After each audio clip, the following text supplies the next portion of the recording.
introduce myself and then tell you, let me first introduce myself and then tell you a little bit about what we're going to be doing today, okay? So my name is Nate Fifield. I am the Assistant Director of Education at American English College. It's a 2-location intensive English program located in Monterey Park in Rowland Heights in SoCal. I do all of our teacher hiring, onboarding, training, development, all that stuff. That's what I really, really like to do. I like to help teachers develop their lesson planning style, their lesson planning sort of like index of activity, things that they can use to help them save a lot of time. Because I used to be an instructor myself, and I know that lesson planning takes a lot of time. And sadly, in our industry, we don't pay people for the lesson planning time. I wish that we could, but just with reality, we're not able to. So what I hope today is to show you how you can use some new and emerging technologies, particularly ChatGPT 3.5, to boost your workflow, speed up some of your processes, and also provide you and your students with some excellent materials, okay? I am the co-chair of the Material Writers Interest Group here with CATESOL. And if you have any questions during the presentation, please feel free to use the raise hand button on Zoom and I will stop and answer your question, okay? So again, in the chat, today you will need an OpenAI account. So you want to go to chat.openai.com to register for a free account. Everything we're doing today does not require any sort of payment. It's all with ChatGPT 3.5, which is the free model published by OpenAI. Okay, are there any questions so far about what we'll be doing today? Okay, well, let's continue. So the first question I'm sure a lot of you are asking is, what is ChatGPT? So ChatGPT is what's called generative AI. And generative AI is AI that can create virtually anything, hence the word generate. So it's a program that is created by the program OpenAI, which is based out of San Francisco, that uses information gathered from internet text to generate responses to prompts which are authored by the user. A prompt is kind of like a message. Imagine you're texting your friend. You say, would you like to go to dinner tonight? They're going to respond with some sort of thing. The prompt is the message you send, and the generation is the response that you receive. Responses are created based on trends drawn from source text. So it's what the AI thinks should come next. It's sort of like a supercharged collocation engine, where it understands sort of the context of conversations, the general trends of how things are created, and it creates things based upon what you request. So it's similar to if you had an intern, you said, okay, I need you to go and create a grammar table for me. And they'll say, okay, well, what information do I need? So you provide them some information, they come back to you later and they create something for you. But it's not a person, it's a computer program. It's something that is based on the internet and you don't have to download anything to your computer. You can access it directly from your web browser. Okay. Okay, just checking chat, sorry. Okay. So the big benefit of ChatGPT is that it's going to save you a lot of time, okay? When you hear about ChatGPT, you often hear about it in the news. You hear things like job cuts, job losses, sort of bad news. And I'm just going to be honest, a lot of AI stuff is bad news for a lot of industries. And that's just the reality of sort of new and emerging technologies. Sometimes new technologies come, certain jobs become obsolete. That's an unfortunate truth of our world that we live in. But for teachers, ChatGPT can be a massive boon to your work, okay? So I want you to get ready for some time and money savings because we all like money, right? And we all like saving time. It's not uncommon that I hear non-credit or adjunct ESL instructors, particularly those who are doing composition classes, say, oh, I love my students, but I don't have any weekends. Because you spend all weekend grading essays, you spend all weekend lesson planning, you spend all of your free time preparing materials for your students. That's because text and material selection are time consuming and they're not free. I'm sure some of you are familiar with teachthis.com, ESL Brains, maybe Teachers Pay Teachers. These are all resources that you need to pay for. And they're great and they're good sources of income, but sometimes they just don't provide you exactly what you need. Sometimes you're sort of shoehorning and forcing certain types of resources into classroom settings or student populations that aren't really appropriate. So what ChatGPT can do is it can help you create tailored and specific materials on demand and based upon your instruction. So that way you create something that is wholly original for your class that you have tailored to your students. And just as a reminder, something from the literature here, A single unit of instruction can require up to 15 hours of teacher preparation time. This is from a book on curriculum and class design, and it's stark reality, as I said, for many of us teachers. We spend a lot of time, sometimes as much time out of class preparing as we would in class teaching. So I've mentioned this word prompt many, many times. And if you know a little bit about AI or generative AI, you'll hear a lot about prompts, super prompts, prompts that do this, engineering prompts. Well, what's this all about? Prompt engineering is where you actually write the messages that you send to ChatGPT. So prompt engineering is writing content in context-specific prompts that train the AI model to produce what is desired. So if you need a grammar table, you need to know how to explain to the AI what you want in the grammar table, what you want it to look like, and what types of content you want from other types of resources. I mentioned earlier, you can consider ChatGPT to be your sort of intern. So think about it as your partner. Just like a person, you need to use the right language to receive good results. If I have an intern, I say, go make me a worksheet. Well, they don't have very much information, right? They can't actually create a worksheet for me because they don't know what's the content, what's the student level, what is the grammar focus. They don't have any idea. So you have to be specific in how you write your prompts. Otherwise, you're not going to get a lot of usable results. This is a very common thing I hear from people that are just starting to use ChatGPT. They say, I don't feel like it's giving me something that's high quality. Well, there's a way that you can change the way you approach the AI to receive higher quality results. So we all know the phrase, location, location, location. Now, we'd all love to live up in the Hollywood Hills, right? That's a great location, right? But when it comes to communicating with AI, context is your location. You need to think about every time you send a message to AI, you need to think about these questions. And there's other things that you can consider as well. Think about what genre of material do you want? Is it a reading passage? Is it a dialogue? Is it comprehension questions? Think about what it is you need. How long should it be? So if you're creating a dialogue, do you want it to be 5 lines, 20 lines, 30 lines? How long do you need it to be? What's it about? What's your grammar? What's your student learning outcomes? What's your content? What are your focus vocabulary words? Those are all things to think about. And who is it for? Now, this one is very controversial. Who is it for? Many people will state that ChatGPT 3.5 is capable of understanding different standards or specific language leveling systems, such as CEFR. Unfortunately, at this time, ChatGPT 3.5 is not fully capable of creating specific materials based on CEFR levels. The only way that you can do that is if you provide the context and you provide the standards that you're seeking for. What you can do, however, is you can sort your responses into 3 levels of difficulty: beginner, beginners in ESL, intermediate students of ESL, and advanced students of ESL.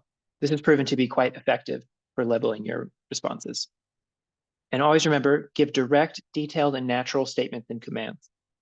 Think of it like a person. If it's a person, you need to give some sort of natural statement and command. Say, this is what I need you to do. This is what I need. This is where I want it. This is what I want it to look like. Okay? Any questions so far? This is just a bunch of front-end information, just so you understand sort of what we're talking about. Okay? So it's time to try, okay? As I said, today is going to be interactive. So we're going to be doing some demos. I'm going to be demonstrating some things on my screen, and you can also do it on your computer wherever you are, okay? So I want you to imagine a situation. And this is a real situation that has happened to me many times, okay? As I said, I'm the Assistant Director of Education, and one of the things I do is I help find substitute teachers for our teachers. Sometimes teachers will be sick in the morning time, and sometimes you can't get in touch with them. So let's look at this situation here. Imagine you're teaching a 1.5-hour A1 ESL class, and the only material provided to you is 1 textbook page. However, the substitute or the other teacher taught ahead one day, and your students have already done all the activities on the page, including the extra practice worksheets and workbook pages. Oh boy, what are you going to do, right? Well, normally you would probably have to look at the textbook page, go online, find some resources, maybe create your own original worksheet. That's going to take a lot of time. That could take you up to an hour and a half of time just to get some quality resources and materials for your students. But I'm going to show you how you can create different types of materials that you can use So that way you can speed up this process and you can do your lesson planning in as little as 15 to 20 minutes. Okay, so for this demonstration, I sent some of these links in the chat. I'm going to send this one again to the chat, and you're going to want to follow along as we do this. Okay, so on the screen here and in the link I just sent, I see a few people are on this document. You'll see a page from a textbook. Now, this page is from one of the major ELT 4 skills language textbooks. This is from the textbook series Startup, which is published by Pearson. This is the Startup 1 textbook. And if we zoom in and we look at some of the specifics here, we see that there are some vocabulary words. Play board games, bike, hike, run, exercise, watch TV, read, go to the movies, listen to music, play video games. All good words for A1 students to learn. Then there's sort of a Venn diagram here. Indoors, both, and outdoors. Okay. Pairs, imagine you're spending free time together. Find two indoor activities and 2 outdoor activities that you both like. Underline the activities. And then there's grammar focus. Simple present, WH questions and answers. Who, what, when, where, how. What do you do? Where does he? Where, when do you, etc. And as we said, this extra practice has already been used. So realistically, all that you have is a topic. You don't actually have any materials to use. So you need to create something for your students to use in class, okay? That's our situation. So you're probably wondering how we can use this to get started, okay? We're gonna start by typing something into the prompt line on ChatGPT, okay? We're gonna try something super simple. Remember that I said that we need context and detail, but let's first see what happens when we don't provide a lot of context and detail, okay? So this prompt here, it says, give me WH questions. Okay, so I'm going to go on the second page of this handout. You'll see all the prompts for our activities today. Okay, you can simply copy and paste this prompt, and we're going to use this somewhere else. Okay, so once you copy and paste that, go over to ChatGPT. Now mine will look a little bit different, but at the top, you'll see that it says GPT 3.5. And 3.5 is the free model. I have a membership, so I can use 4. Okay, but we're going to use 3.5. Okay, what I'm going to do is I'm going to copy paste into the prompt line at the bottom down here, and I'm going to hit enter. All right, and my prompt is very simple. Give me WH question. So it said, okay, certainly, I'll do it for you. And we saw it was instant. It said, here's some common WH questions. Who, what, when, where, why, which, who's, whom. Oh, how, sorry. So we see that these are good questions, right? It gave us question words and it gave us questions. But maybe these aren't very good for our class. Remember, our class is an A1 level class. And we also had some specific vocabulary words. And notice these questions are using the auxiliary verb do, does. So these questions aren't really useful for us. We can't really use them because it doesn't use our vocab and it doesn't really use the same grammar that we're teaching our students. So it's a little bit problematic, okay? The reason we didn't get the questions that we can use is because we weren't specific enough. So what we're going to do is we're going to look at some example prompts of how we can be more specific to get the types of results that we want, the types of text that we can use. Okay. Going to the next slide. As I said, our prompt was not specific enough. So here are some general tips that you can use. So to keep in mind as you write prompts, and keep in mind, you will develop a style over time.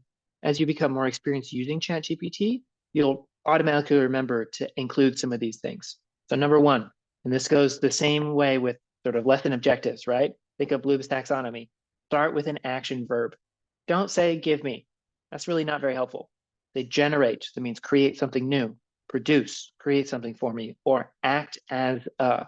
So you can even have ChatGPT assume a persona and create something that type of persona would create. Give some context. Students, okay, are they K through 12? Are they beginners? Are they intermediate? Are they advanced? This is better. Beginner level ESL students. Then you want to command and follow up. Oops, sorry.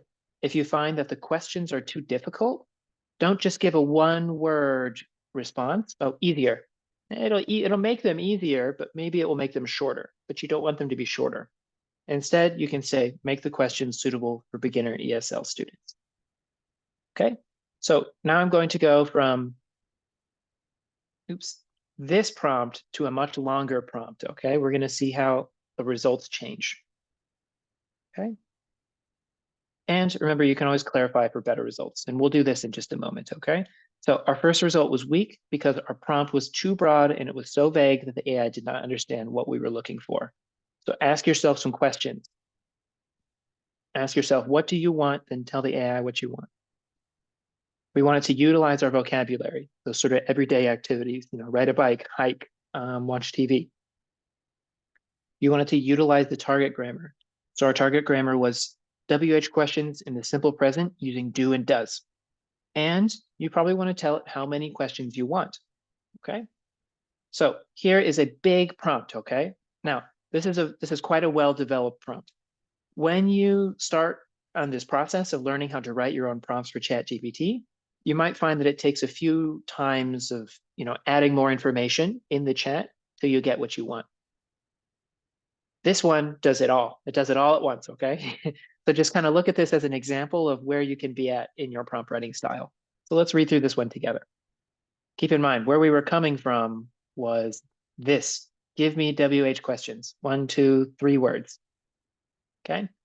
Generate, so I use that action verb. Generate a list of 10. I'm specific for the number. WH questions using words who, what, when, where. Because I don't need to teach which or whom today. And I don't want to do how much either. Using the auxiliary verb do in simple present tense, suitable for beginners in ESL. So as you can see, I've done the number, the grammar, very specific on the grammar, and I've set a level for the student response. The subject of each question should be you.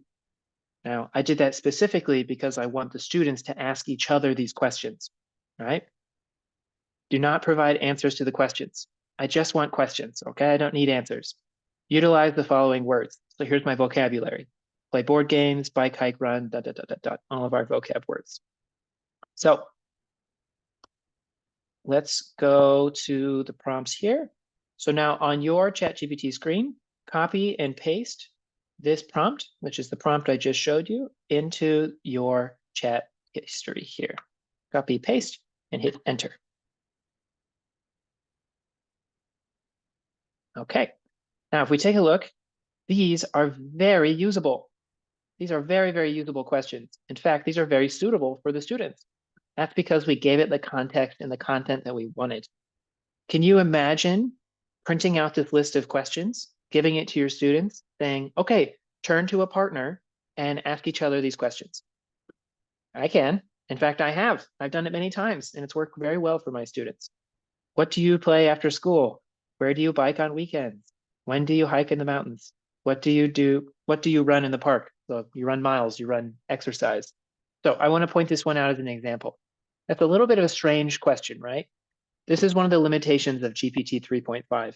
And I'm going to plug the paid version here. And keep in mind, I'm not paid by OpenAI. Okay, I'm just a fan. GPT 3.5 sometimes will produce, as you can see at the bottom, it will produce mistakes. GPT-4, in my experience, does not make mistakes like this. It's so much more advanced that it doesn't make mistakes like this. So it's always good to check your information just to make sure that you're not giving them any factual or grammatically incorrect information, okay? Nate, I have a question. Yes, So what can I help you I with? used your exact verbiage. I copied and Mhm. pasted it, and my questions are different from yours. Is that Yes, normal? yes, that's totally normal. So as I stated, ChatGPT is a generative AI. It's a large language model. So every response, every interaction you have with it will in some way be different from other people. In addition to that, there's a setting. If I go down here, I'll talk about this near the end, but oops, not that one. If we look at data controls here, it says chat history and training. The more that you use ChatGPT, the more it understands you and your needs. So it will start to create responses that are better tailored to the specific types of things that you are looking for. So because maybe you are a newer user of ChatGPT, it will create different responses because it hasn't quite learned what you're looking for. It doesn't know you very well. It doesn't know the content that you're looking for. Yeah, my questions were very simple. Like Mhm. instead of like, where do you hike in the mountains? It was, where do you hike? When do you hike? Yeah. So So, in that okay, case, thank you. That yeah, helps. in that case, you can follow up with your AI intern, okay? So if you feel like you want some more specific materials, okay, say you want to include locations in your follow-up prompt, let me change this. So in your follow-up prompt, you can say, change the locations in the questions to places you would find on a college campus.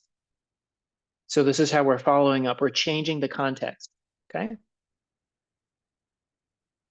So now it's changed the locations in my sentences to places for college campuses, student lounge, campus, campus trails, sports fields, campus gym, common room, library, student center, cafeteria, or dormitory lounge. So you can do that if you need. For you, you could say, I want locations. Give me locations, add locations to the questions, something like that. That was a good question. Any other questions so far? No? Okay, great. So let's continue. So we have some questions and we can use those. Remember, I gave you that example where, okay, you can print out Wait, these hold on. questions.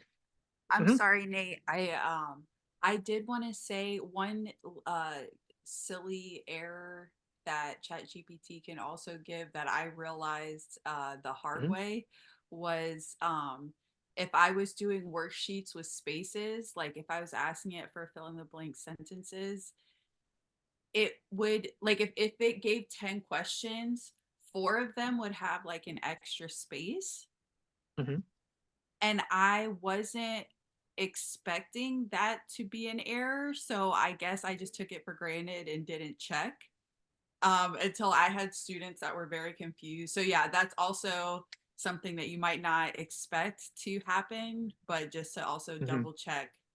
But Yeah. yeah, it still saves a lot of time. Like it's still, if that's all I have to do, I'm still happy with that. Mhm. And let me show you another example you can do. So say that you want the students to start adding their own verbs to this, okay? So I'm going to say add spaces to the question where the verbs are located. Do not remove the auxiliary verbs do/does. Okay. So sometimes it doesn't understand what I want it to do. And this is a key limitation of 3.5. Okay. I asked for it to add spaces, but it didn't really understand what I was talking about. So instead, I'm going to be more specific. I'm going to say spaces similar to underscores.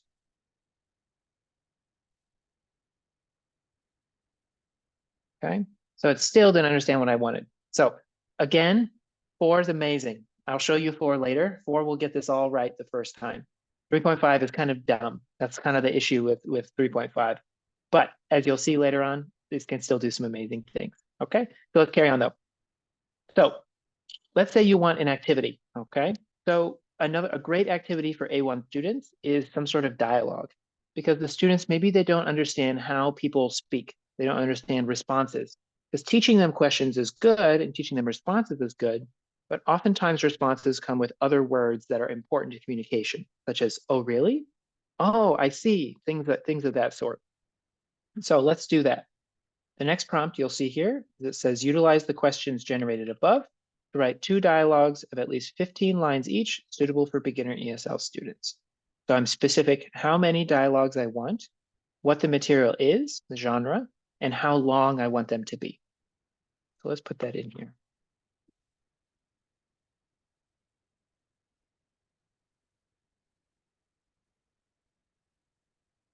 Okay, there we go. So as we see, there are now 2 dialogues. Number 1, at the campus lounge. Tom and Mary. So we have 2 people. Hey, Mary, how's it going? Tom, I'm good, thanks. What do you play in the student lounge? Oh, I usually play pool or sometimes foosball. What about you? So we can see that this is a useful dialogue you could use to have your students start to understand how to use the language, and they can do some role plays. Okay, here's the second one. Dialogue 2, at the campus gym. How's your day going? Hey, Jake, it's going well, thanks. Where do you exercise in the campus gym? Oh, I usually do cardio on the treadmill and some weightlifting. So you can see this is all very useful materials that textbooks sometimes provide, but they often don't provide very much. Some of these 4-scale textbooks, the dialogues they provide are only 2 or 3 lines long. So this can serve as really excellent scaffolding for larger speaking activities. Because if you want the students to write and author their own dialogue, it's good to provide them some sort of serious fleshed out scaffolding such as this for their activity. Okay. Any questions about that? Nope. Okay. Oh, let me check the chat. Nice. And Patrick added another one there. Very good. Yeah. So add a fill in the blank space. Yeah. So that's a very good way to word that. Okay. So let's actually do that now. So I have a prompt here as another example. It says, do you want to do some quick edits? So we have our dialogue. These are useful, but maybe you don't have a Sarah and you don't have a Jake in your class. You want the students to add their own names, communicate with each other. Okay. So what you can do is you can edit the message response from above by adding a follow-up prompt below. So this prompt is the one that's right here. Insert blank gaps into the sentences above where students can fill in their own information. Change the speakers to student 1 and student 2. Or you could do A and B. It doesn't really matter how you do it. Okay. So let's input that prompt and let's see what it creates for us.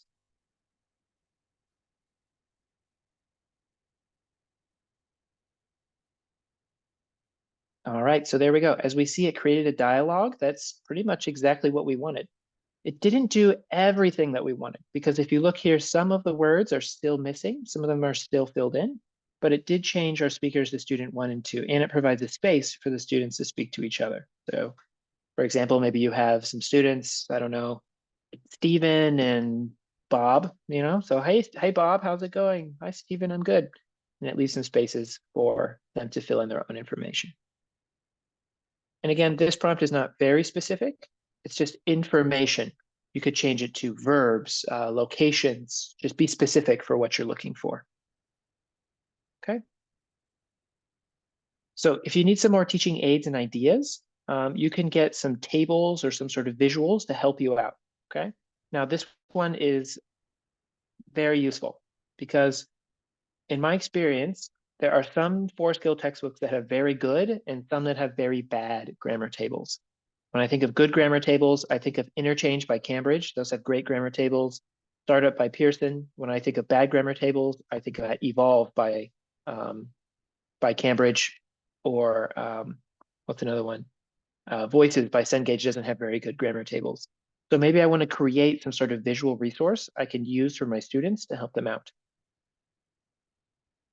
So what you can do then is if you want a grammar table, looking at the prompt here, going back, this is the one. Illustrate how to form a WH question in the simple present. Give 5 example sentences below the explanation line. So let's put that in here and let's see what happens.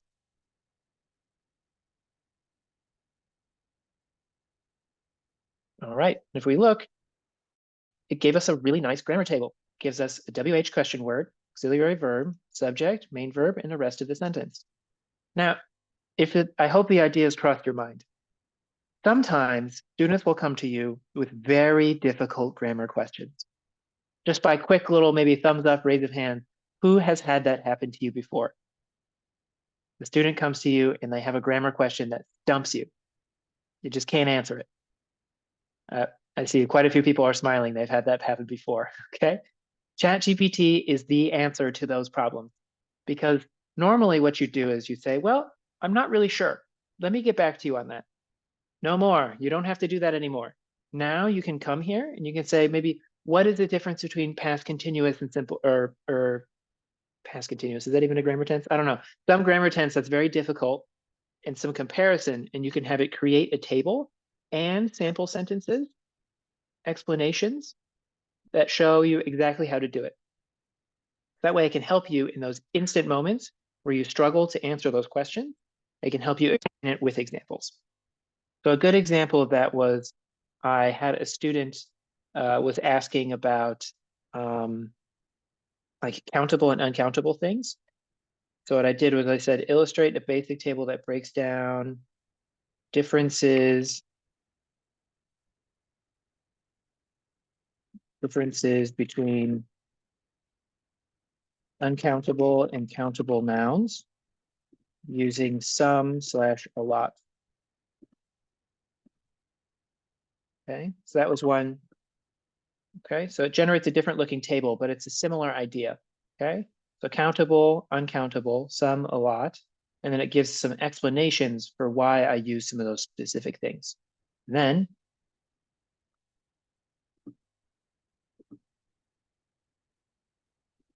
I can generate some example sentences. Okay, and it gives me uncountable nouns with some, uncountable nouns with a lot of, countable nouns with some, and countable nouns with a lot of. That way I'm able to give them a bunch of different examples. We can sort of apply this topic to use, and the student will be able to retain and synthesize that information later on. Pretty useful, right? Pretty nice, yeah? I hope you're nodding and smiling. That's the goal. Okay, so if we go back to our chat here, so you're probably wondering, well, this is nice. I have it here on the chat interface, but I want to print this out, or I want to put this somewhere else, okay? Now, if you're using ChatGPT 4, okay, let me show you an example here. If you're using ChatGPT 4, switch to 4. 4 is capable of doing things like export to docx. So it can create a Word document for me. Okay, and GPT-4 is slower, so it takes a minute to think about it. Okay, if you want to see what it's doing, it's writing code, basically, is what it's doing. And it will create a Word document for me that I can print out. GPT 3.5 is not capable of this. GPT 3.5 is just a text-only model, hence why it's the free model. It doesn't take a lot of processing power. So there's a way that you can get around that, okay? But I just want you to see that this will produce a docx.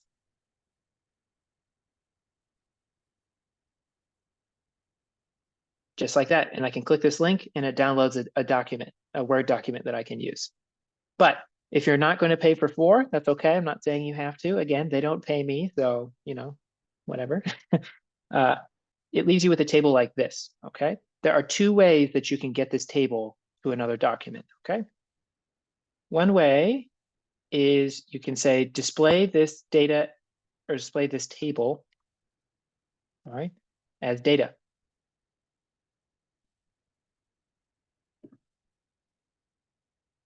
Or this is the best one. Display the structure, the basic structure, word structure into examples in a table, sorry. Display in a table in CSV format.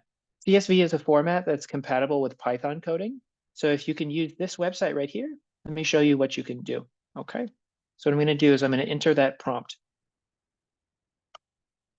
I'm gonna put this in here. Display in a table in CSV format. So now you'll notice there's a button here that says copy code. If I copy the code, I can go to this website, CSV to Word Converter. I paste the code.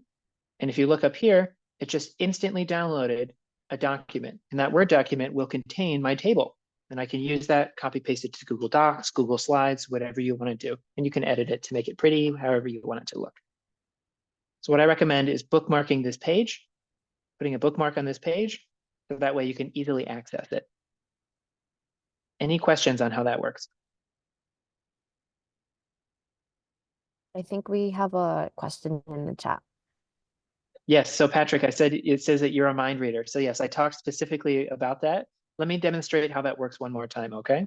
So let's say, for example, we have this one here, some and a lot, okay? So here's our table, right? It has a CSS code. So what I'm gonna do is I'm gonna say convert the CSS table to CSV, okay? And you can reference anything in your chat history. So it knew the CSS. So CSS and CSV are compatible, but I'm gonna go ahead and hit copy code here. I'm gonna go back here, clear the input, paste it on this website, and it downloaded a new document for me. And that will contain my table on that document.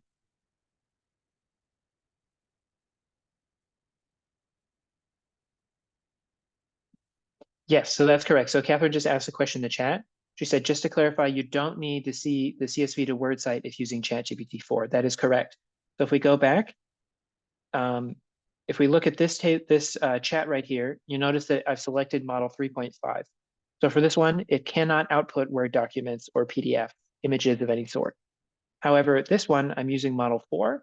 It can directly create the Word documents for me. So let me show you an example. This was, I was working Is that on. page in the chat, the Yes, Other it should be side? on, it should be on the document, but I will send it Oh, to you okay. in the chat. Yeah, I'll Thank send it to you. you in the chat. And Thanks, also, ma'am. yeah, so Soleil also mentioned that for text only, there is a copy paste button under each response. It doesn't always port tables very well, but for text like dialogues, it works as like a charm. It works like a charm. Yep. So this is an example. I was lesson planning for a class where they were about, the topic was making plans. So I created some conversation questions. I wanted to do a sort of find someone who activity. So I did 10 questions using how often, and then another column in the table where they can write their classmates' response. So I said, oh, great, good job. Export it to docx. So it made it for me in a docx file. Next, I wanted to create 2 sample dialogues of people making plans. And then I said, keep or maintain the level suitable for beginners in ESL. So it created a dialogue for me. I like the dialogues. But then I said, great, now generate 2 more, but with blanks for students to put in their own information. Don't name the speakers as students. Don't name the speakers as students will be role playing. Export these 2 new ones and the 2 you just made to docx. So it did that for me. It had 4 dialogues in this document. Pretty nice, right? Pretty helpful. Just like you have a teaching intern sitting at the desk across from you. You say, hey, you, I got something for you to work on. Very, very similar, except you're the one who's doing it yourself. Okay, so let's go back to this one. Okay. All right. Are there any questions so far about that? Exporting documents, exporting materials. That's very common questions. So there are no bad questions here. I'm happy to answer anything you have.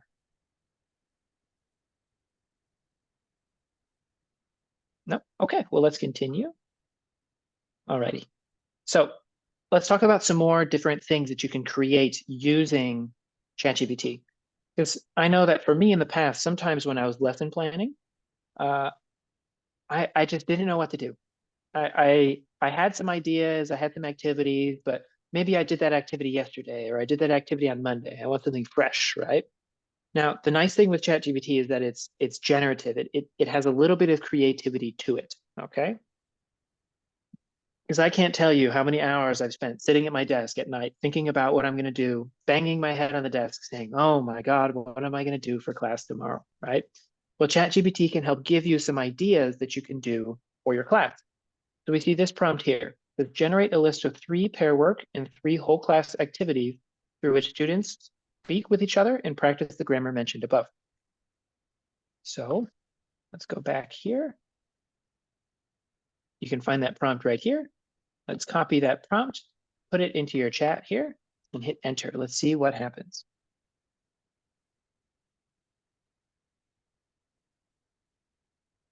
Okay, so if we take a look here, it's still talking about college campuses, but I can change the topic if I need to. And it gives us some pair work activities. Ooh, a role play, that's one we already made. An interview, we could use those WH questions we made earlier. Or an information gap, could use the sentences with the gaps as an activity. And we can have it create some more if we would like. Whole class activities, a gallery walk. This is one of my favorites. I think that's why it generated this. Students create posters and write descriptions at different locations on campus. Then they talk about the activities that are associated with them. Walk around the classroom, reading each other's posters, asking WH questions. That's a great production activity. That could be 20 minutes, 30 minutes, or longer. WH question bingo. If ChatGPT can create tables, then it can create bingo cards. Ooh, okay. So create bingo cards with WH question words, and then it can create questions for you to read out loud for students to fill out their bingo card. A class survey. Students work together to create a survey about campus activities or routine using WH questions. Walk around the class, surveying classmates, recording their responses. Okay.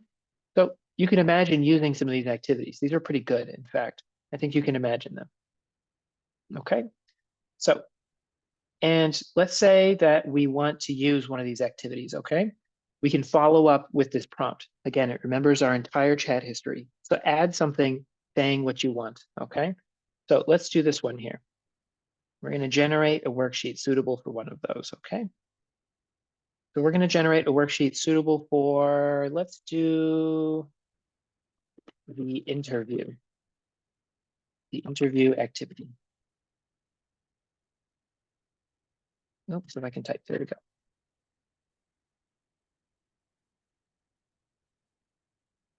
And just like that, it created a worksheet for us. So it gives us instructions. Pair with a partner. Take turns interviewing each other using WH questions. Write down your partner's answers in the spaces provided. After the interview, switch roles and repeat the process.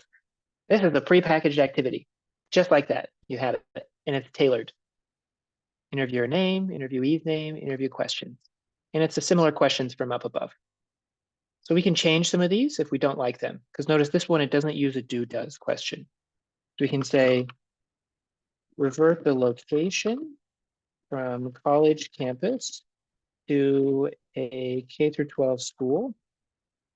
Focus on the vocab words. And then I'm going to go back to my previous prompt. These ones right here.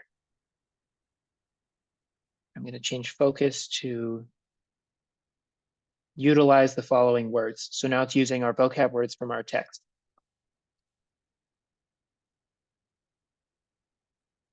So then it changed everything based on my command. So I said I want it to be K-12 school.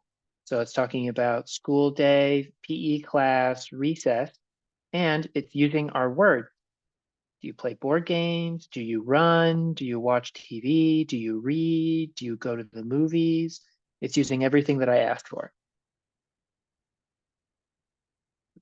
Okay, any questions so far? Nope, okay, well, let's continue.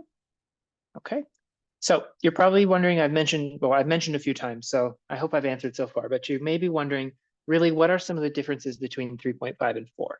Okay, as I said, 3.5 is very, very fast. We saw that when you hit enter, boom, it makes it almost instantly. Like the blink of an eye, it's already thought about what it wants to do and it starts creating it. Very, very fast, and it's free to use, but it's kind of dumb. It's really not very smart. So it might make mistakes. It might not understand what you're looking for, and it's going to have trouble sometimes. So many people, they'll try 3.5 and they'll say, it just doesn't give me what I want. I don't really like this AI stuff. I'm just here to tell you, 4 is so much better. You can't even compare them, okay? It's slower, but it is drastically more capable of completing complex tasks and connecting contextual information. In addition to that, GPT-4 is equipped with a bunch of very advanced tools. It can use Bing to search for things online. It can read any image or PDF that you upload to your chat.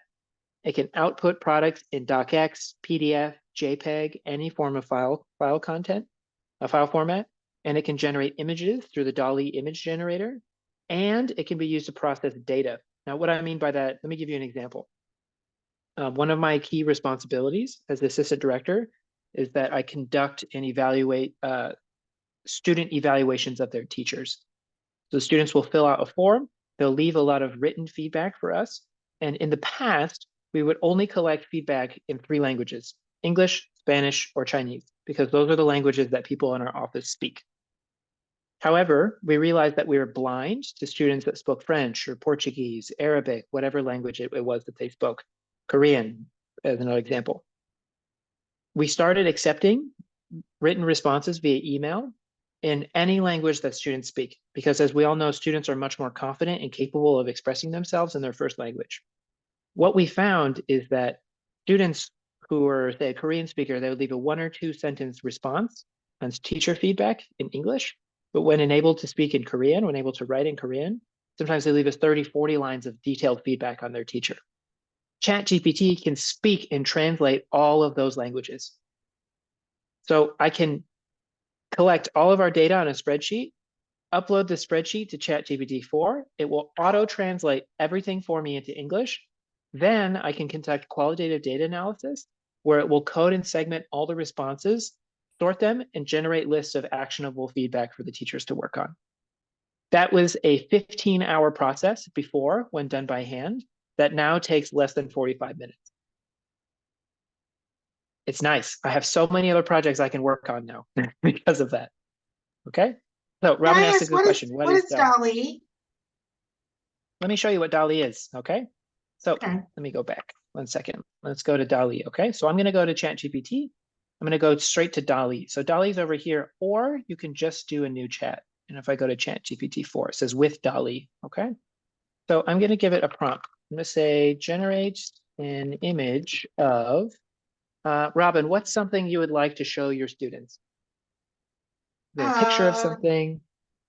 Machu Picchu. Generate an image of Machu Picchu when people lived there. Because we see pictures of Machu Picchu, right? But it's always just the ruin, right? Okay. So now what it's going to do is it's going to fire up DALL-E, and DALL-E is going to start doing a little bit of research on Machu Picchu. It's going to think about what it looked like when people lived there, and it's going to create some sort of image. Now, a warning before it starts. Sometimes AI generated images are what I refer to as devil spawn. They're terrifying. So don't be startled. Sometimes the images can be very concerning. But this one, we see it has a few concerning elements, but generally it's pretty good. Looks like people, but there's a llama with a head and a head. So something that's kind of concerning, right? But if we look, there's people living there. Could be a nice image you could use to start out one of your lessons for the day. Thank you. Is there anything else anyone would like to see? We can generate another image. Maybe if you have something you would like to see, you can drop it in the chat. Something you're interested in seeing. Or actually, let me pull an example. Let me pull a very good example. So I'm sure maybe some of you are familiar with Nathan Carr. He's a professor of TESOL at Cal State Fullerton. I did a demo. Open post. Yeah, I did a demo at CATESOL using DALL-E, and he wrote this very, very good prompt. He said 5 maps of a town where with at least 4 buildings. There should be 4 to 6 north-south streets, 4 to 6 east-west streets. There should be 1 to 2 discontinuous streets with a section separated by a park, shopping mall, So he was thinking about a textbook, you're teaching directions, right? So I'm going to take this, I'm going to go over here, and I'm just going to say a map of a town with at least 4 buildings. Actually, I'm going to start a new chat.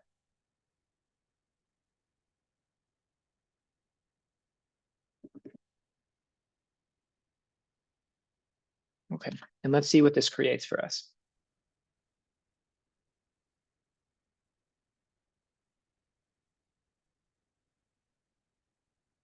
One limitation of DALL-E is it's not very good at rendering text. So you'll see in AI generated images, sometimes the text is nonsensical, like not even real letters sometimes.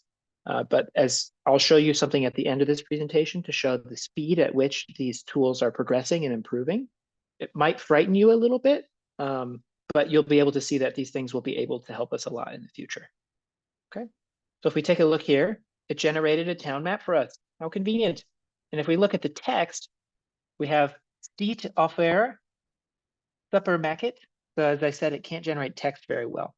But you could use this for an activity for your class. You could say, okay, everyone, I want you to label on this map, what is this place? You know, what is this? What is that? Where do you live? And then students can practice giving each other directions, navigating around this map. Pretty helpful. This is really amazing. I would say thank you, but I didn't develop it, so I can't take credit Thank for you that. for this class. It's great. Happy to help, happy to help. Any other questions about image generation? No? Okay. Well, let's talk about some serious questions, okay? A lot of people come to me with some of these questions about privacy, okay? And I think that everyone has a right to be worried about some of these things, okay? I'm sure that we've seen news articles about ChatGPT being able to create lists of contact information, things like that. It's able to pull up data on people, things like that. That's because it's trained with information that's publicly available. Go back to previous one, refer to the follow-ups. Yes, Marcia, I'll come back to your question in just a moment. Okay. And I'll get back to your question too as well, Patrick. Those are both very good questions. Okay. Privacy is a concern with ChatGPT. Okay. So here are 3 common questions that people have that I just want to answer for you. And I've done a lot of reading on their website. I've read a lot of stuff. I listened to podcasts with Sam Altman, their founder. I'm very deeply invested in this type of technology because I think it's very, very helpful for us as language teachers. And I think it's really valuable for us because when I was younger, I was very bad at math. I was very bad at computer skills. And when I look at ChatGPT, I'm like, this is it. This is my moment.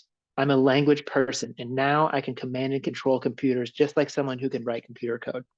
So this gets me excited because I realize that this is a powerful tool that I can use, and it's easy for me to use as someone that's good with language. So first, are my chats permanently saved? No, you can delete your chats at any time.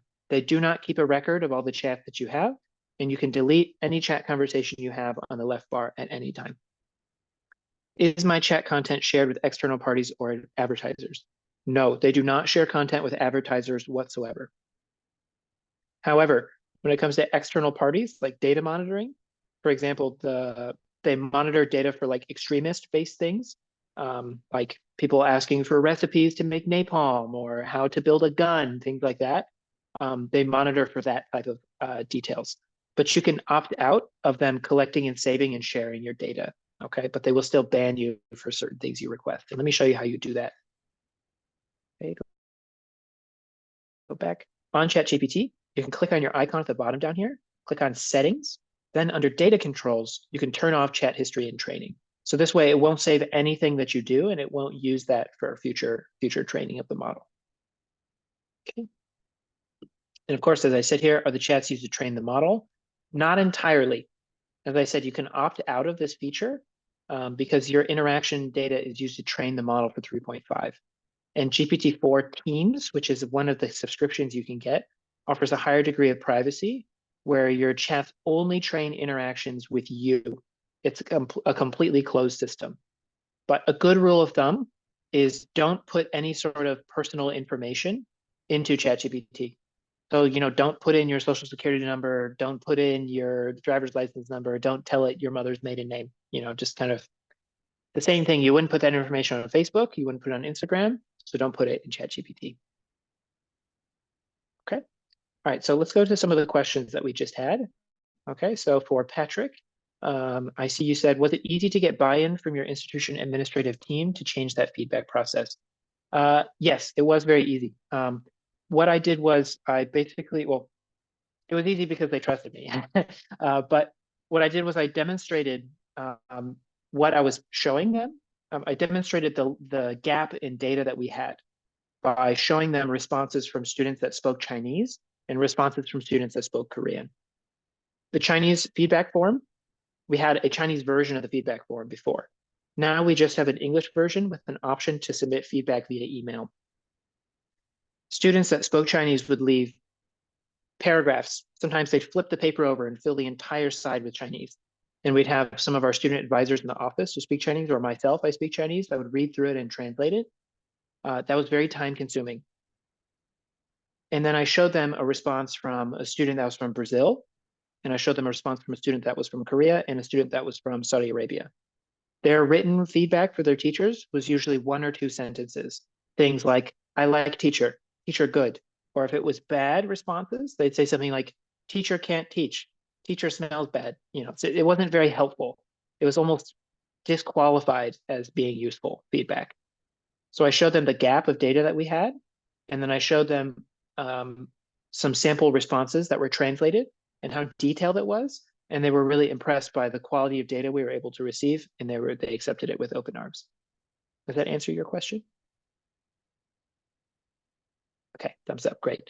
Okay, Marcia has another question here. She says, can you save and go back to a previous prompt and refer to it with follow-ups? So there's a way you can do this.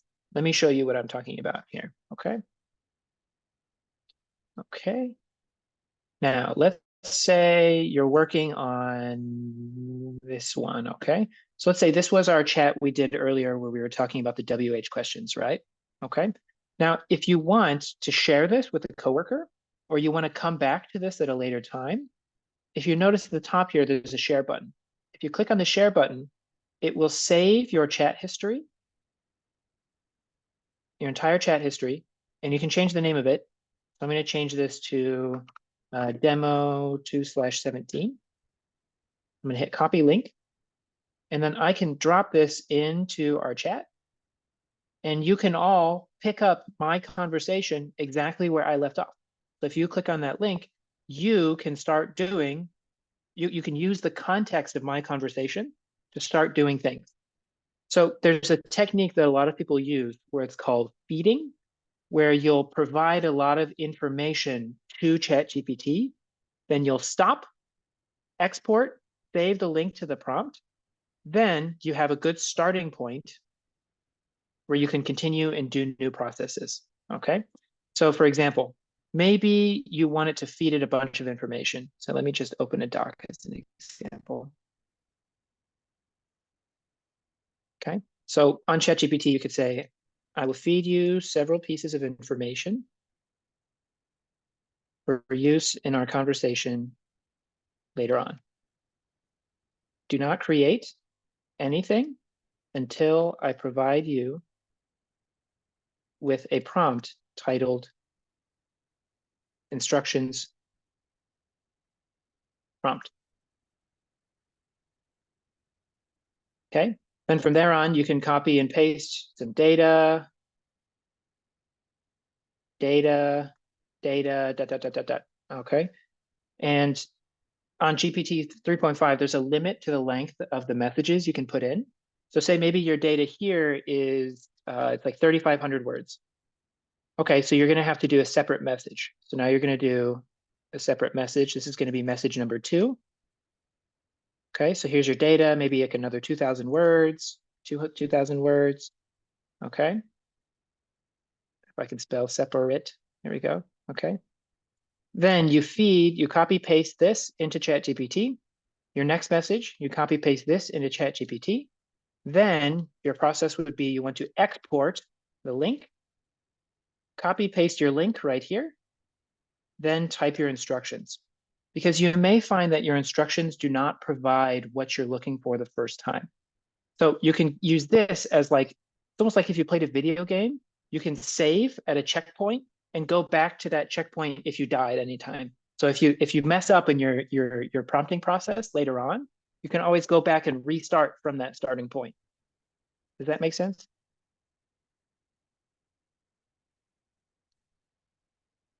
I'll take that as a yes. Okay, so this is a very valuable process. This is something you could use if you're creating very large pieces of material, or you have a lot of background data, a lot of background knowledge that you want it to know. So maybe you are, let's say, for example, you want to write some personal statements. Now, people don't really read personal statements anymore. I'm just going to be honest with you. It's kind of a waste of time to spend a lot of time writing a personal statement because HR departments will just use AI to scan your personal statement anyway. So why spend a lot of time writing a personal statement if they're just going to use an AI program to scan your personal statement and no human eyes are going to look at it? So what you can do is maybe this data, this is going to be your resume. This is going to be your previous personal statements that you've written before. Maybe you have a sample statement that you think is really high quality, okay? So these are the things that you feed to it in 2 messages. Create your export link, then for the instructions, tell it what you want. I want you to generate a new personal statement for, job description. Enter your job description, and then say in 500 words with a formal tone. So then you feed this information, enter your instructions, and it will create something for you. This is sort of advanced prompting, but it's a useful workflow for you. Okay. Any questions on that? I can demonstrate this later on if anyone's curious after we finish the workshop. Okay. Question from Catherine in the chat. If you share and want to revisit a chat and you've deleted it on the left-hand side, can you still access the shared chat? Unfortunately not, you cannot. So once you've deleted the chat, it's the source data for that specific chat for other people to carry on. It will load that data into someone else's ChatGPT account. So if you delete it, the data no longer exists. That's a good question. Okay. Are there any other questions? No? Okay, well, we're just about out of time. So let me go ahead and give you last few tips, okay? So remember that at first, if you don't succeed, or if at first you don't succeed, ChatGPT is a language model. Just like a person, it takes some time to learn how to communicate well with it, okay? Always add some more details and specific commands to get a more desirable and specific result. And if you don't know where to start, you can engage with the AI. So let me show you one more prompt, okay, that I've written for you guys. So if you go to the last page, this is what I refer to as a super prompt, Okay, it's very, very long, but let's take a look at it together. It says, I want you to become my prompt engineer. So you're telling GPT to assume a persona. Your goal is to help me build the best possible prompt for my needs. The prompt will be used by you, ChatGPT. You will follow the following process. Number one, your first response will be to ask me what the prompt should be about.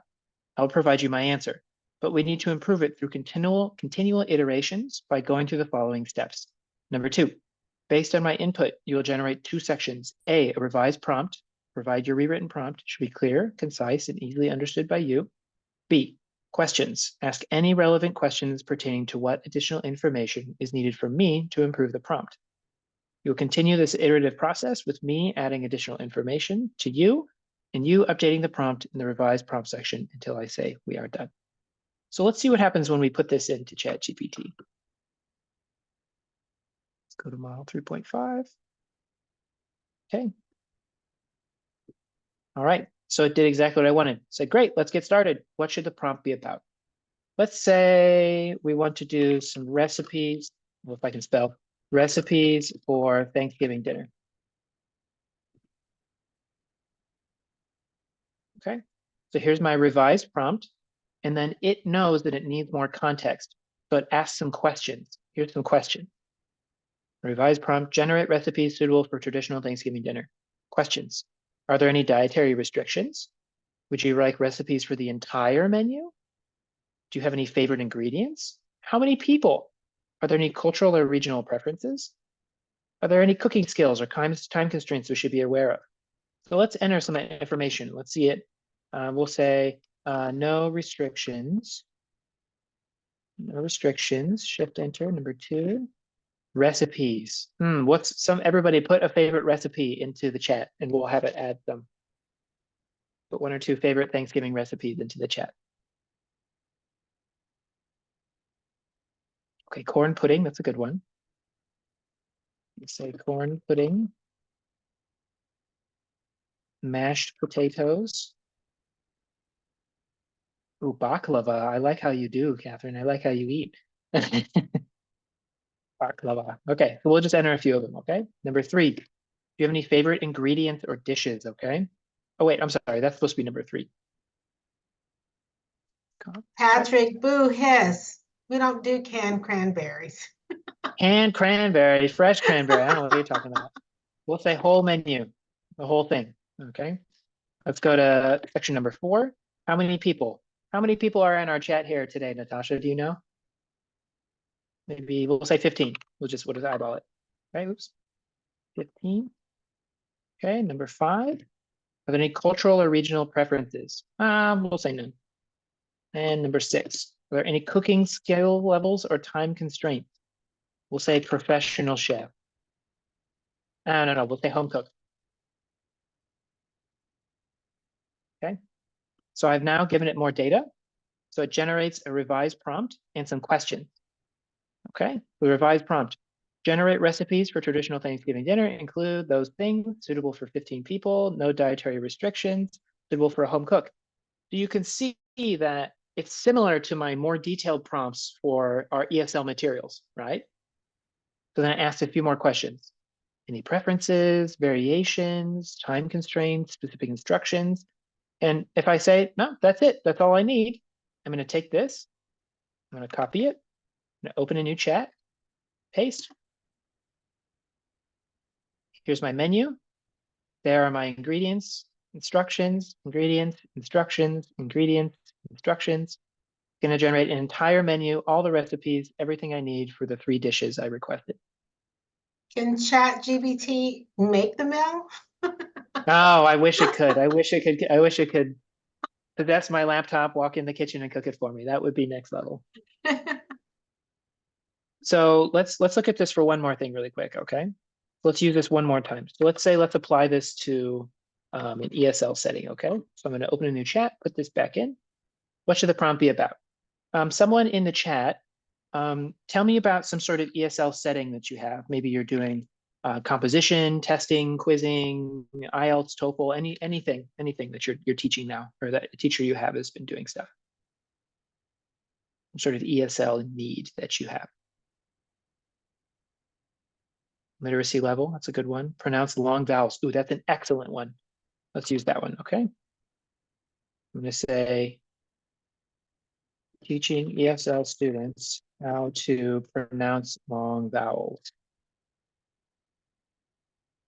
Okay, here we go. So guide ESL students in mastering the pronunciation of long vowel sounds. Questions. Number one, what level of proficiency? We're going to say intermediate. Number two, are there any specific long vowel sounds? Let's just use all these ones. And it understands IPA. So if you have IPA symbols for pronunciation, it understands those. Okay, number three, do you have any preferences regarding teaching methods and materials? We'll say, let's do minimal pairs are for consonants. We'll just say list of sample words. Okay, number four, how much time do you want to allocate for each session? We'll say 45-minute lessons. Okay, number five, are there any common pronunciation challenges? We'll say difficulty with high frontal vowels. Okay, so now I'm going to enter that in. So it gave me a revised prompt right here. Just intermediate ESL students in mastering the pronunciation of long vowels, focusing on these sounds with emphasis on high frontal vowels, provide lists of sample words for practice. So that's a prompt made for you. You can just copy, paste, and use that. Okay. Any questions on that? That was a great topic choice there, Charmaine. Thank you. Is your mind blown? Is this you Yes. right now? Is that you right now? I hope that's everyone right now. You have the mind blown emoji, okay? All right. So I just want to say thank you to everyone for coming to this presentation. I hope this was helpful for you. I hope this cleared some of the air on what AI is, what it can do for you, how it can help you. So now we just have about 5 minutes left. So I just want to open the floor for the group. If there's anyone that wants to share any information that you have, any experiences that you've had, because there are some things that people often ask about. So let me just read these questions, and if there's anything you want to add, feel free to raise your hand and we'll have you share. So what uses can you envision for ChatGPT in your current workflow, lesson planning? How or has your view changed, or how has your view changed as a tool for teachers and administrators? Can you imagine uses for students beyond the common concerns of cheating? Because that's what a lot of people think about, right? Okay. Is anyone that wants to share?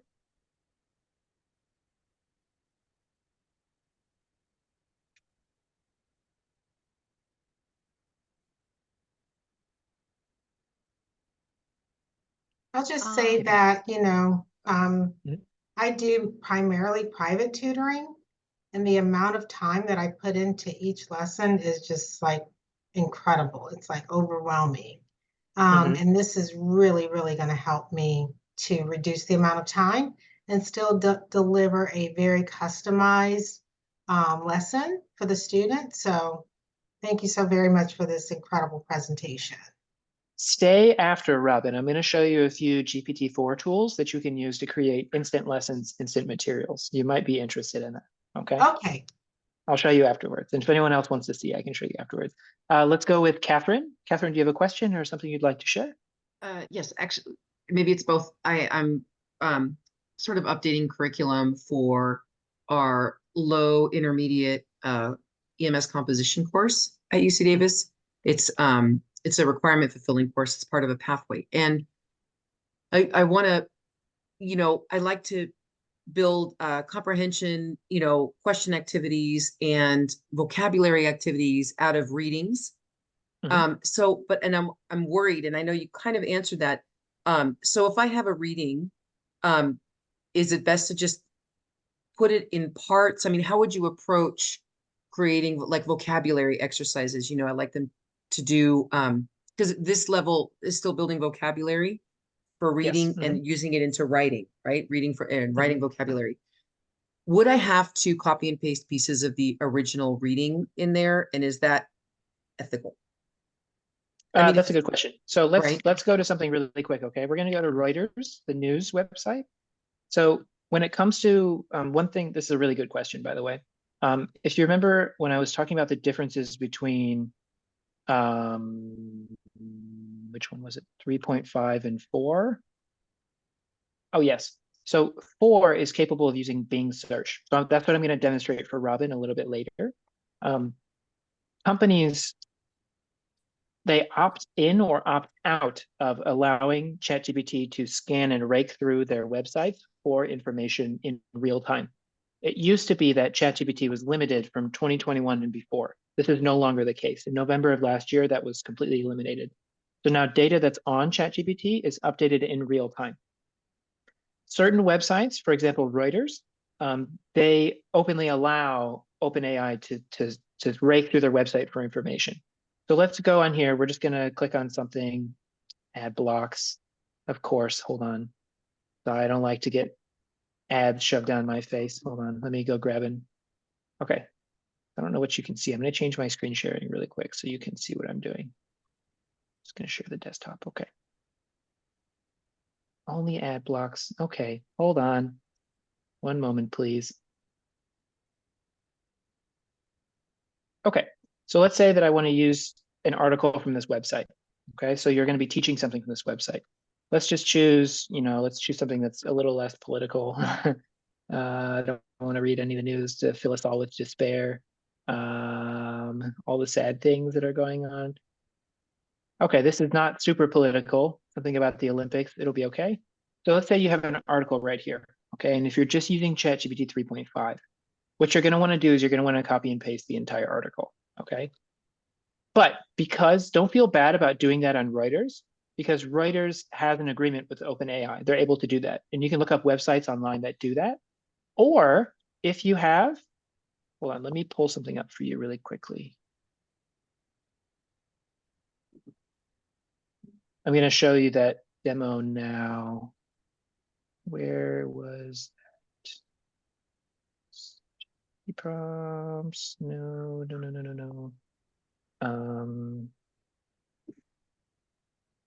Put that. Hold on. I have so many Google accounts. Give me one moment. I got to find this document. I record all my prompts in different documents, so I have to go find it and locate it real quick.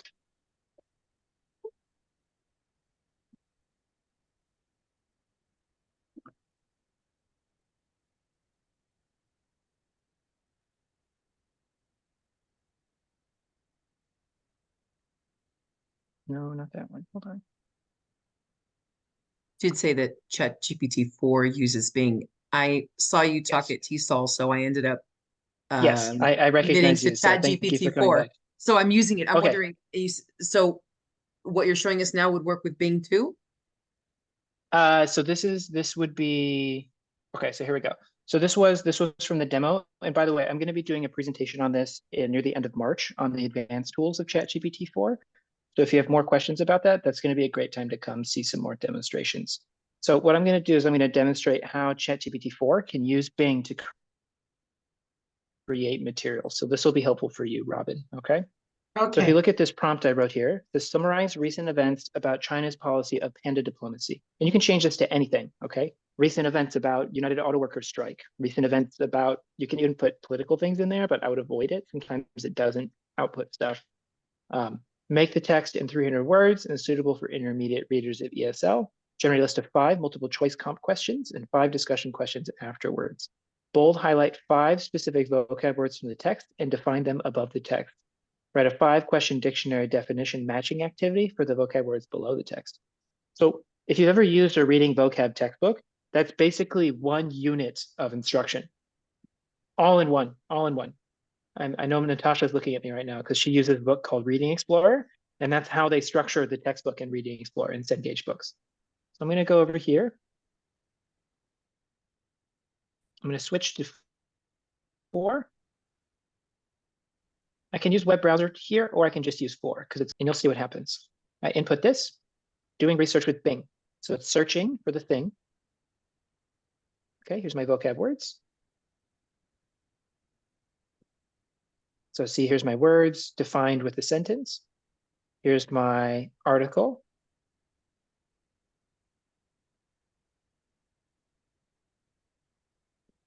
And then there are some multiple choice comprehension questions. and it highlights the correct answer, but you can tell it not to highlight the correct answer if you want. You can also, in your prompt up here, where it says write a 5 writes the comprehension questions, you can add a section right here that says include a key at the end. So that way it won't give you the answers in text. Okay, so there's our multiple choice questions. What does the term endangered refer to? Why are pandas being returned? What's the primary purpose? And if you have specific reading topics you're looking for, reading skills, main idea, skimming, scanning, you can include those in your prompt and it will write questions for those. Okay, so there's our core questions. I have a Discussion question questions. that's not really exactly related, but it just came to my mind. So, you know, there's a lot of talk around cultural relevancy and sensitivity. So let's say, for example, you're teaching a group of Brazilian students, and you want to ensure that, you know, anything that's generated on ChatGPT really leans in on, you know, certain elements of the Brazilian culture. Is that something you can prompt this to consider, or is that asking too much? Yes. With 4, yes. With 3.5, I found that it tends to lean on stereotypes a little bit because it has like a general idea, right? 4 is much more like a real person. It's much more capable of sort of thinking what's appropriate and what's not appropriate. But 3.5 struggles with some of those things. Okay. So like, for example, let's change this to something else. Let's change this prompt to a different one. Okay. So we're going to say,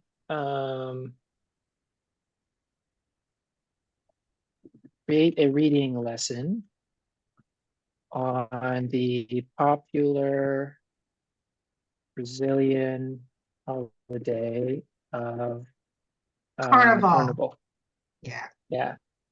If I could spell Carnival, yeah. I can also spell Brazilian. Good thing Bahia is not here today, right? She'd roast me. Okay. Is there any? Okay. Yeah, let's make it. Okay. So I'm going to enter that. Let's see what it creates for me. Oh, look at that. So it creates some nice vocab words. And then it creates the reading lesson for me. That is great. So this is great. So Robin, you mentioned you did a lot of one-on-one tutoring. This is really good if you have like students that want some sort of tailored lesson. Like they show up for class, they're like, oh, teacher, today I'd like to talk about electric cars. Now, when they say that, you're like, great, that's a great lesson, but I need time to prepare for that. What you can do now is you can just generate the lesson instantly, and you can just have it right there, and you can have whatever they want to talk about in the first 2 minutes of class. You can generate this while you're doing your warm-up. That is so incredible. And then it gives you. And I'm guessing you can probably, you know, tell it, hey, this is a, you know, this is a private tutoring, or this is one student. So please, you know, create activities for one student, as opposed and to what you can do, so see, this is the chat over here, Carnival Celebration.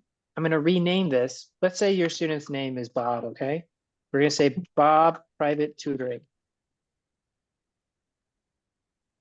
Now, when you go to enter your next prompt, let's say we're going to talk about panda diplomacy. You can include things like find ways to incorporate the topics and vocabulary. I can type from previous lessons. Then when you hit enter and it generates the next lesson, it will find ways to include the vocabulary from your previous lessons. That way you can have sort of a cumulative learning experience for the student. This is really great. Thank you so much, Nate. Yeah, and I'm going to share this. I'll share this with you as well. Oops.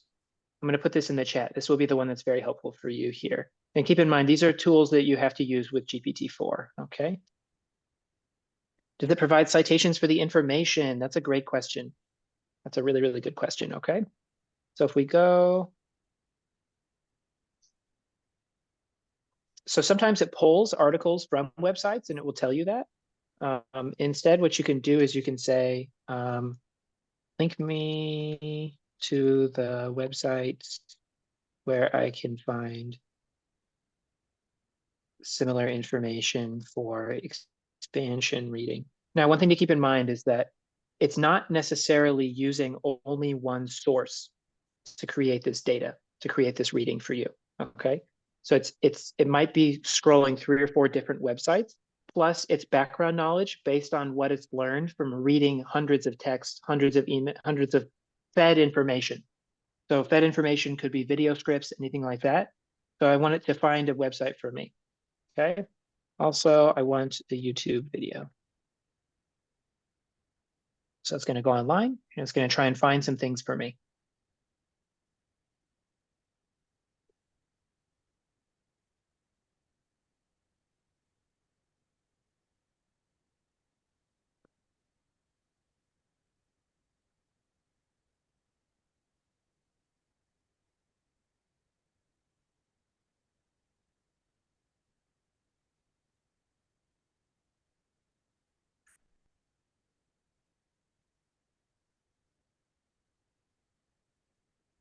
Okay, so it doesn't provide videos for me, which is okay. That's fine. But it does give me some websites I can go to. Let's see if these are real websites. Sometimes they're not. realcarnival.org. All right, it's a real website, and it's the website about the Rio Carnival. So you can use that to get some information for your student. This one, Pimsleur Language Blog, I'm familiar with this one. This one's real. So when I put this into Google, Pimsleur Language Blog, Brazil Carnival, here we go. Carnival in Brazil, everything you need to know. So this could be some extra resources that you use for teaching your class. The citations though, it's not very good at making citations. I wish with everything, every bone in my body that it could do APA 7, but it just doesn't very well. So it's my greatest disappointment in ChatGPT that it doesn't do APA 7 very well. But you can ask it to find sources for this data, yes. Okay, Charmaine, you have a question? That was a good question, by the way, thank you. I was just gonna make a comment because you said, has this been useful? Very useful. I would use all of the things that you've shown in a lot of different classes, which I hadn't really explored yet. The one thing that I want to learn more about in the future and get into doing is helping advanced writers write prompts for ChatGPT to help them develop topics, which I've started to play with, but I'm finding that in the higher level, like research level, transitioning into composition classes, helping them to utilize GPA is better than ChatGPT, sorry, is better than just telling them to stay away from it completely. Absolutely. So yes. And Absolutely. I've seen people who create their own tutors where pretend like you are a very fun and nice, ESL tutor that's going to interact, and they'll create a prompt that all the students need to use in some kind of a brainstorming activity, which I think is the future. Yeah, so let me write a sample prompt like that. So as I said before, you can have it assume a persona. So I want you to act as an ESL writing tutor. The student will be working on a creative writing piece. What's a good example? A creative writing piece, 10 items on my bucket list. Okay, so that's a good example, right? Then you can include some details, right? The final essay will be 10 items long with at least 5 to 10 sentences. Sorry if I can type again. 5 to 10 sentences per item. First, generate a sample bucket list. Second, provide questions to prompt the student. Finally, wait for the sample response, then provide feedback. And if you have typos, it's not a big deal because, like I said, it understands people. It knows we make typos. Okay. So sample bucket list, questions to prompt the student. And then it says, provide a response to the sample bucket list, incorporating the questions and expanding on each item. So this was a very basic prompt that we did, But if you had a more specific assignment, you could take some time to kind of tinker with this prompt to see if it gives you what you want. So for this one, what inspired you to choose each item? Can you envision yourself accomplishing these goals? Have you taken any steps toward them? How would you think accomplishing them will contribute? That way, say, for example, the bucket list item is like, I want to buy a house.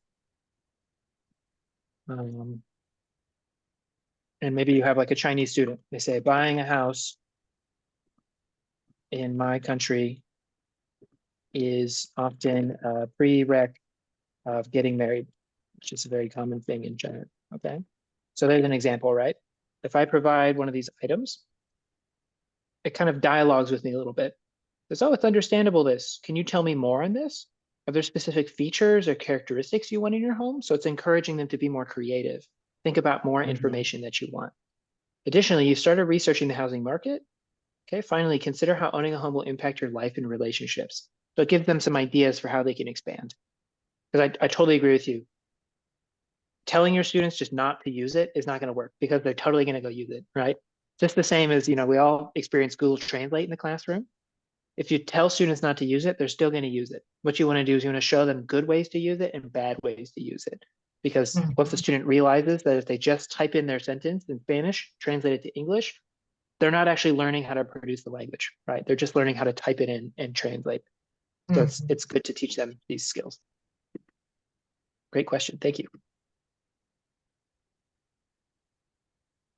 Okay, What's the next class that you're going to be teaching, Nate? Can you maybe? Let me pause 1 second. So I just want to say thank you again. Or I'll answer your question, Robin, 1 second. Thank you again for everyone who came. I'm just doing extra demos now if you have questions, but I just want to say thank you for coming. If you need to take off, thank you so much. And I hope to see you in some of our future workshops. Natasha, do you have the schedule for our interest group's future workshops? Maybe we could share some information with them. I do have the tentative schedule. We haven't registered it yet, so it doesn't show up on the website. But I can pull it up and put it in the chat in a couple seconds if you give me a chance. Okay, great. So if you have any questions about more workshops, you can see those again in, I believe, late March or early April. I'll be giving a workshop on these advanced tools of ChatGPT 4. So that's like using Bing, data processing, image generation. And then there's a new tool that will be coming out soon called Sora, which is generating videos. It's very groundbreaking. I'm going to share this link with everyone. It should get you excited and it should also scare you at the same time. So I recommend everyone takes a look at that. Okay. If you have any further questions, please feel free to stay. I'm happy to help show more demos or anything else.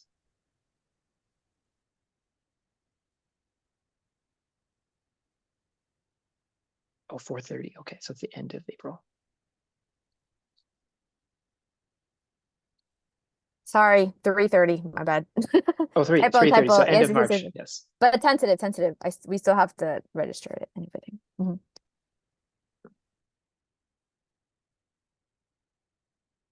Okay. For those who are still here, do you have any other questions? Anything else you would like to see demoed?